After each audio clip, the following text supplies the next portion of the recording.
नमस्कार। आज इतिहास कुंभ के इस यूनान विषय जो मैंने इसके पहले अपना वॉल्यूम प्रस्तुत किया था, उसी में अगली कड़ी में मैं यूनान की सभ्यता के जो बड़े महत्वपूर्ण केंद्र हैं और जो उसका विभाजन है हेलेटिक, हेलेनिक और हेलेनिस्टिक के रूप में, तो आज उसी पर मैं चर्चा करने के लिए यहाँ पर अब क्लास को आगे बढ़ा रहा हूँ। आज इसमें सबसे पहले हम हेलेटिक सभ्यता के बारे में जानने का प्रयास करेंगे कि यूनान की सभ्यता में जो हेलेटिक काल है, जो लगभग 3400 ईसा पूर्व से शुरू होता है, ईसा के जन्म से 3400 वर्ष पूर्व, और वहां से लेकर के लगभग 1100-1200 ईसा पूर्व तक चलता है। वो कालखंड जो है वो बड़ा महत्वपूर्ण कालखंड है और इसमें जो है हम जो है हेलेटिक सभ्यता के विषय में देखते हैं। हेलेटिक सभ्यता, जैसा कि मैंने अपने पहले की कक्षा में बताया था कि हेलेटिक सभ्यता कांस्य युगीन सभ्यता है, जब कांसे की धातु का महत्व बढ़ गया था, यानी कि नवपाषाण काल का जो है समापन हो रहा है और इसके बाद जो है जो लौह काल है उसके बीच की जो सभ्यता है। ये जो सभ्यताएं विकसित हुई मुख्य रूप से यूनान के क्षेत्र में, वह एजियन सागर जो है, और जो मैंने इसके पहले वाले अपने वॉल्यूम में बताया था कि कहाँ पे एजियन सागर है, कहाँ पर जो है अगर ये देखा जाए इस तरह से अगर मुख्य भूमि में है, कहाँ पर जो है क्रीट, मैंने बताया था क्रीट द्वीप है, और ये एजियन सागर, ये आयोनियन सागर और इधर भूमध्य सागर, इन सब के बीच में जो ये क्रीट का द्वीप है, इस क्रीट के द्वीप पर कुछ ऐसे जगह थे जहां पर हेलेटिक सभ्यता का जो है अंश खोजा था। और इस विशेष जो व्यवस्था थी जिसको खोजने में हेनरिच श्लीमैन, जो एक जर्मन इतिहासकार थे, पुरातत्ववेत्ता थे, उनका बड़ा महत्व है, और एक आर्थर इवांस थे। इन्होंने सबसे ज्यादा इस पे कार्य किया और ये लगभग 1890 से लेकर के और 1908 के आसपास तक इन लोगों ने खोजबीन की। विशेषकर आर्थर इवांस का बहुत बड़ा योगदान था। ये हेलेटिक सभ्यता को, कांस्य युगीन सभ्यता को, क्रीट की सभ्यता को, जिसको मिनोस की सभ्यता भी कहते हैं, इस सभ्यता को खोजने में इन दोनों का बड़ा ही महत्वपूर्ण योगदान था। और इन लोगों ने यही जो एजियन सागर, जैसा मैंने बताया कि जो ये मुख्य द्वीप है, मुख्य भाग है यूनान का, उसमें एजियन सागर में यहाँ पर ये क्रीट द्वीप है, और इस मुख्य भूमि और यहाँ के बीच में एक मेलोस भी जगह है, मेलोस आइलैंड है, उसमें भी इसी सभ्यता के अंश पाए गए हैं, कांस्य युगीन सभ्यता के। तो ये मेलोस की सभ्यता, इसीलिए अगर आप देखेंगे तो इसको हेलेटिक सभ्यता, मिनोस की सभ्यता, मेलोस द्वीप पर और क्रीट द्वीप पर, ये दोनों ही द्वीपों पर इसकी सभ्यता विकसित हुई। इसे एजियन सभ्यता भी इसीलिए कहते हैं क्योंकि ये एजियन सागर में इस सभ्यता का विकास हुआ, जो एजियन सागर से लगे हुए द्वीप खंड थे। अब ये मिनोस की सभ्यता के संदर्भ में मैं बता चुका हूं कि यहाँ के एक राजा जिनको मिनोस कहा जाता था, मिनोअन सभ्यता का विकास उन्हीं के नाम पर हुआ। और इस सभ्यता की जो कुछ खास बातें थी वो ये थी कि यहाँ भी जो है शासक हुए, राजा हुए, और अगल बगल जो भूमि थी, उच्च स्थान पर किले होते थे, और मेन जो पैलेसेस खोजे गए, विशेषकर जिन लोगों ने, पुरातत्वविदों ने, जो आर्थर इवांस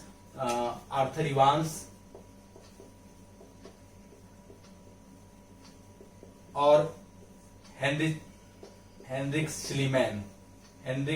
श्लीमैन, ये दोनों लोगों की बड़ी खोज थी।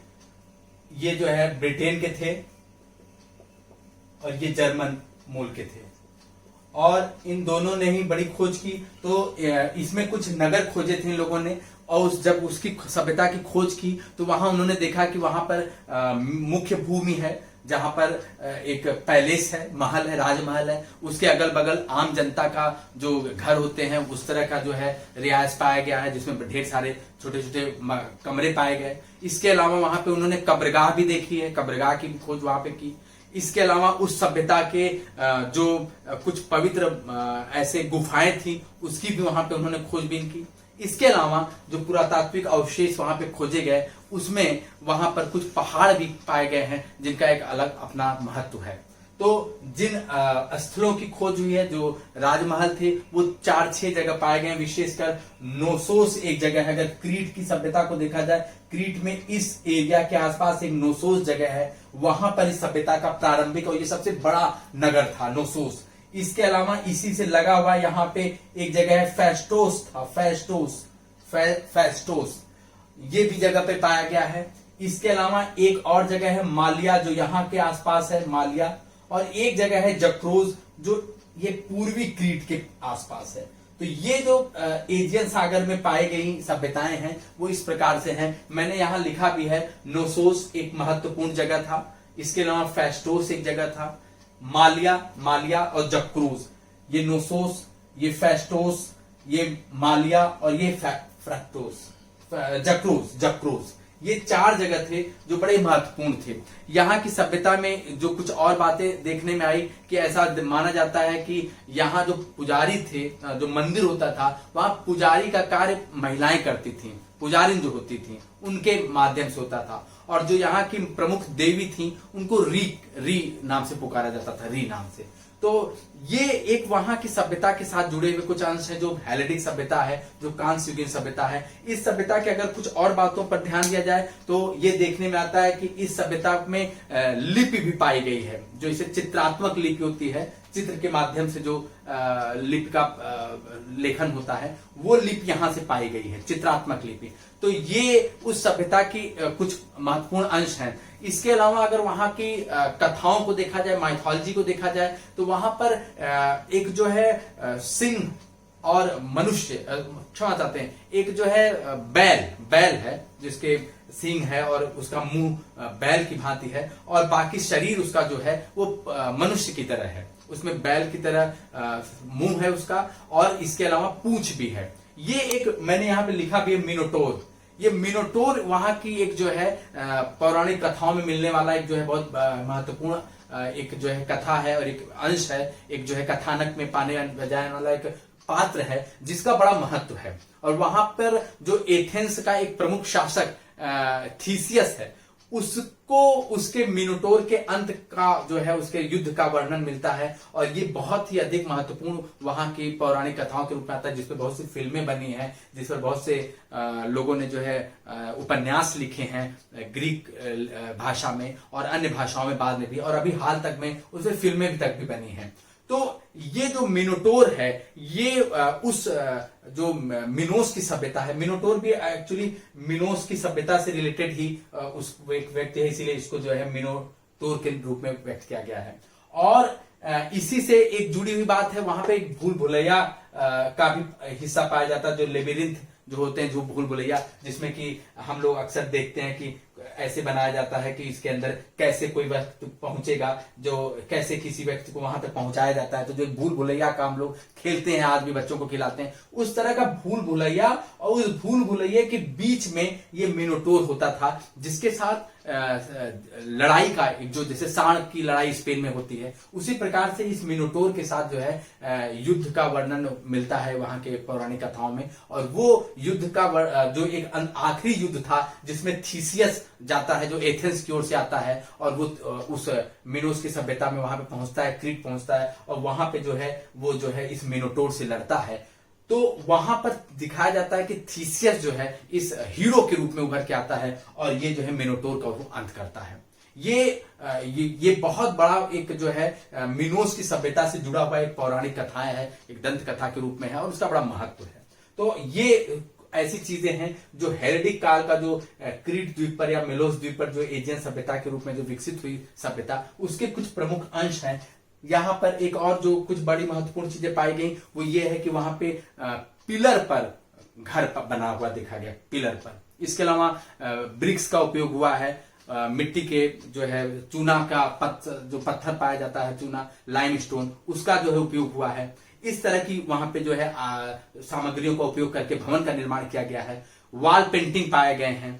इसके अलावा जो है वहां पे जो है आर्ट वर्क है, बहुत ढेर सारा इसी का पेंटेड जो है वाल वहां पे पाए गए हैं। तो ये सभी चीजें, जैसा मैंने बताया कि कब्रगाह भी पाई गई है, तो इससे जो है वहां के लोगों का जो है अंतिम क्रियाकलाप कैसे होता था, इस सब का भी ज्ञान मिलता है। तो मिनोस की सभ्यता कुल मिलाकर के एक प्रकार से जो हेलेनिक सभ्यता है, जो लगभग 2200 वर्ष तक रहता है, जिसका उत्थान का काल लगभग 2700 से लेकर और 1200-1400 ईस्वी तक एक बृहद बड़ा जो है कालखंड पाया गया, उसमें ये सभ्यता का विकास हम देखने को पाते हैं। तो इस प्रकार से ये जो हेलेनिक की सभ्यता के लिए अभी हमने देखा, जो हेलेनिक सभ्यता के लिए हेलेनिक सभ्यता जो खोजी गई सबसे पहले उस हेलेनिक सभ्यता के लिए कहा जाता है कि जो एक विल ड्यूरेंट नामक एक जो इतिहासकार हैं, वो कहते हैं कि जो यूरोपियन चेन है, अगर यूरोप के को चेन के रूप में, जंजीर के रूप में देखा जाए, तो उसकी जो पहली कड़ी है, जो फर्स्ट जो लिंक है, वो क्रीट की सभ्यता थी, जिसके विषय में मैंने अभी आपको बताया था कि क्रीट द्वीप से जो सभ्यता विकसित हुई।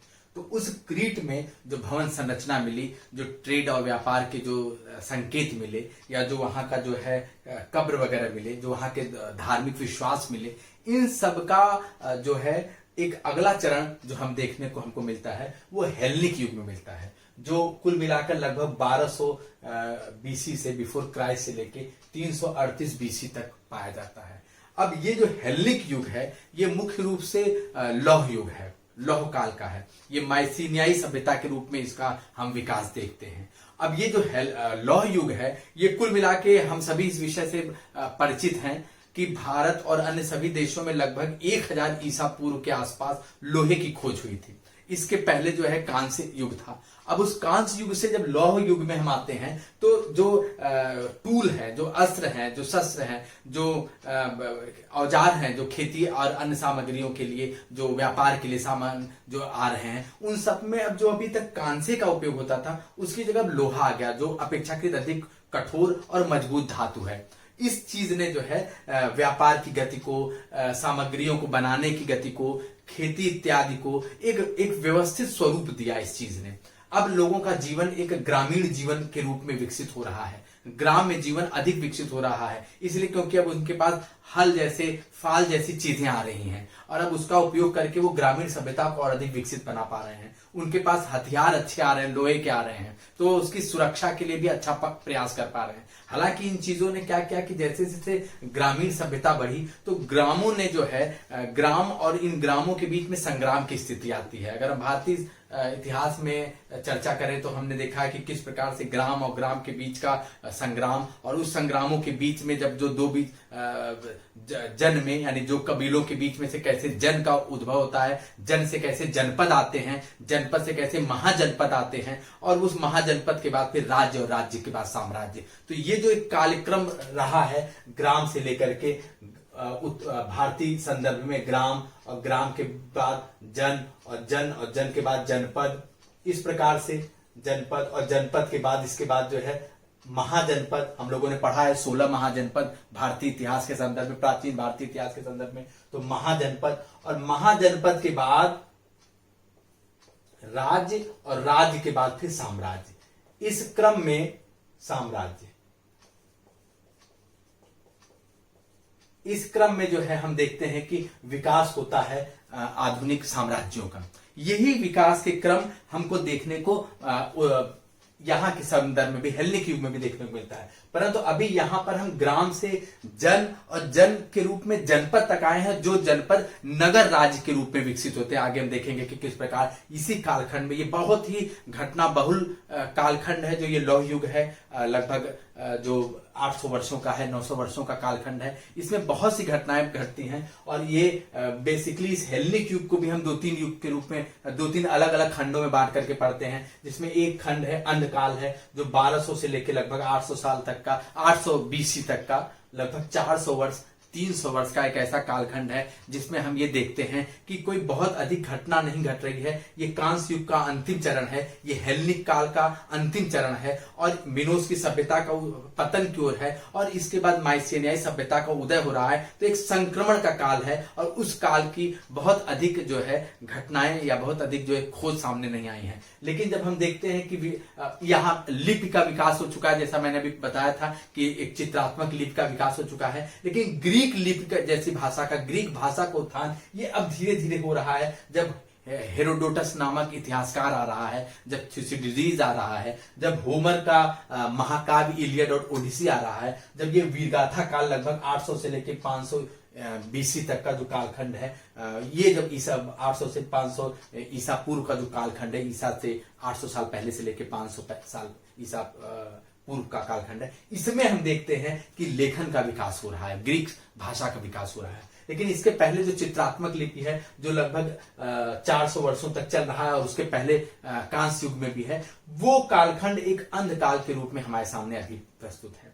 अब जो ये वीर गाथा का काल है, ये भी जैसा मैंने बताया कि अब लौह का विकास हो रहा है, लोहे का विकास हो रहा है, तो लौह के अस्त्र आ चुके हैं, लौह के जो है औजार आ चुके हैं, टूल्स आ चुके हैं। तो उन्होंने एक विकसित ग्रामीण सभ्यता का विकास किया। इस ग्रामीण सभ्यता ने जब अधिक अधिशेष का उत्पादन किया, अधिक अन्न का उत्पादन किया, तो उसने कुछ नगरों का उत्थान किया, कुछ नगर राज्य का विकास किया। उसमें जो है एक ऐसा नगर राज्य था जिसमें उच्च स्थान पर जो है राजा हुआ करता था, और उसके अगल बगल जो है कुछ राज्य के जो अन्य क्षेत्र थे वो विकसित थे, जो ग्रामीण सभ्यता पे आधारित थे। तो वो नगर और बाकी नगरीय जीवन तो वहां पे नगर राज्य में था ही, लेकिन वो जो जिन पे आधारित थे वो अगल बगल की जो है जो ग्रामीण सभ्यता थी उन पर जो निर्भर हुआ करती थी। तो ये हम नगर राज्य भी इसी कालखंड में पढ़ते हैं। तो जो मैंने बताया कि हेलेनिक युग को 3 भागों में बांटा गया। एक पहला अंधकाल है 400 वर्षों का, फिर वीरगाथा काल है 800 से लेकर 508 बीसी तक का, लगभग 300 वर्षों तक का। इसके बाद एक शास्त्रीय युग आता है जो 508 ईसा पूर्व से लेकर 338 ईसा पूर्व तक का है, जबकि सिकंदर के पिता मकदूनिया के जो शासक हैं मैसेडोनिया के फिलिप द्वितीय का जब उत्थान होता है, तब तक का जो कालखंड है ये शास्त्रीय युग है। शास्त्रीय युग मैंने इसके पहले भी चर्चा किया है कि शास्त्रीय युग क्लासिकल एज जो होता है उसमें हम देखते हैं कि चतुर्दिक विकास का खंड देखने को मिलता है। यूनान की सभ्यता में हर क्षेत्र में विकास हो रहा है, चाहे वो कला है, चाहे स्थापत्य है, चाहे वो दर्शन है, चाहे गणित है, चाहे विज्ञान है, तो इन सभी में हम विकास के चरण देखते हैं। तो इस प्रकार से नगरों का विकास हो रहा है, ये सभी हम देखते हैं। लोकतंत्र का विकास हो रहा है, ये चिकित्सा शास्त्र का विकास हो रहा है, हिपोक्रेटस आ रहा है, ये सभी चीजें। जीव विज्ञान का विकास हो रहा है, विज्ञान की शाखा के अन्य शाखाओं के रूप में। तो दर्शन की शाखा का विकास हो रहा है, सोफिस्ट शाखा आया, जिनका सोफिस्ट अर्थात जिसका अर्थ ही होता है ज्ञान का शिक्षक, जिसे प्रोटागोरस लेकर के आगे आते हैं। तो ये सभी कालखंड शास्त्रीय युग में हमको देखने को मिलता है। तो ये एक प्रकार से इसी में एक और जो घटना, बहुत बड़ी घटना घटती है, वो यूनान के साथ फारस, जो हमारा जो जहां का शासक डेरियस हुआ करता था, दारा प्रथम हुआ करता था, उस फारस के साथ, उस फारस की सभ्यता के साथ यूनान की सभ्यता, यूनान के राजाओं का एक संघर्ष देखने को मिलता है। 4 बड़े प्रमुख युद्ध होते हैं, जिसमें हम जो है जो थर्मोपोली का युद्ध है, उसके पहले जो मैराथन का युद्ध है, या सैलामिस का युद्ध है, या प्लेटियो का युद्ध है, इन सभी युद्धों को हम देखते हैं कि इन युद्धों के माध्यम से किस प्रकार से यूनान की सभ्यता ने फारस की सभ्यता पर अपनी जो है महत्ता स्थापित कर दी थी, और इस यूनान की सभ्यता का डंका चारों ओर फैल जाता है। तो ये सभी जो घटनाएं घट रही हैं, जो देवी देवताओं का विकास हो रहा है, हालांकि यहाँ पे प्रमुख देवी देवता अभी भी वही हैं, जीएस हैं, और अपोलो है, सूर्य देवता है, जीएस देवताओं का देवता के रूप में है। इसके अलावा हम यहाँ पर एथेना, जो एथेंस नगर की देवी हैं, ज्ञान की और बुद्धि विवेक की देवी हैं, उनको भी हम देखते हैं। मिनर्वा है एक, जो कि बुद्धि की देवी के रूप में सामने आती हैं। ओसिडान जो समुद्र के देवता हैं, ये समुद्र के देवता हमको मिनोस की सभ्यता में भी देखने को मिलते हैं। जब वहां से जो है प्रारंभिक धार्मिक विश्वासों का उदय देखने को मिलता है, तो वो ओसिडॉन की देवी देवता के रूप में वो हमको जो है मिनोस की सभ्यता में भी देखने को मिलते हैं, जो हेलेनिक युग है उसमें भी देखने को मिलता है। तो इस प्रकार से ये कुल मिलाकर के हेलेनिक युग में हम कई बातों को देखते हैं, कई चीजों को समझने की कोशिश करते हैं कि ये बहुत ही घटना प्रधान काल है, यूनान की सभ्यता के विकास का चरण है। इसके अलावा इसमें जो है वीरगाथा काल के होमर का इलियड और ओडिसी भी हमको देखने को मिलता है।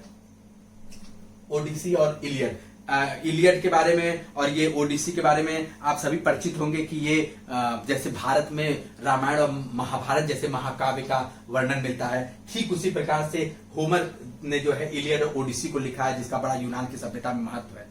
और ये इलियड, ये स्पार्टा और ट्रॉय के बीच में जो 10 वर्षीय युद्ध होता है उसका वर्णन उसमें मिलता है। जबकि ओडिसी में ओडिसियस एक राजकुमार है, उसका वर्णन मिलता है जब वो ट्रॉय से वापस आ रहा है घर की ओर, उसके जो है सामरिक कृत्यों का, उसके साहसिक कृत्यों का हमें वर्णन मिलता है। तो ये होमर के अलावा एक हेसियोड भी हैं, हेसियोड हैं, जिन्होंने उस समय की तत्कालीन ग्रामीण व्यवस्था के बारे में लिखा हुआ है। हेसियोड भी एक कवि थे, इन्होंने भी लिखा है और उन्होंने ग्रामीण सभ्यता के बारे में लिखा है। तो ये कुल मिलाकर के आपको हेलेनिक युग के विषय में हमको एक जो जानकारी मोटा मोटी मिलती है ये है। अब इसके अगले चरण में हम आते हैं और हम देखते हैं कि अब हेलेनिस्टिक युग क्या है।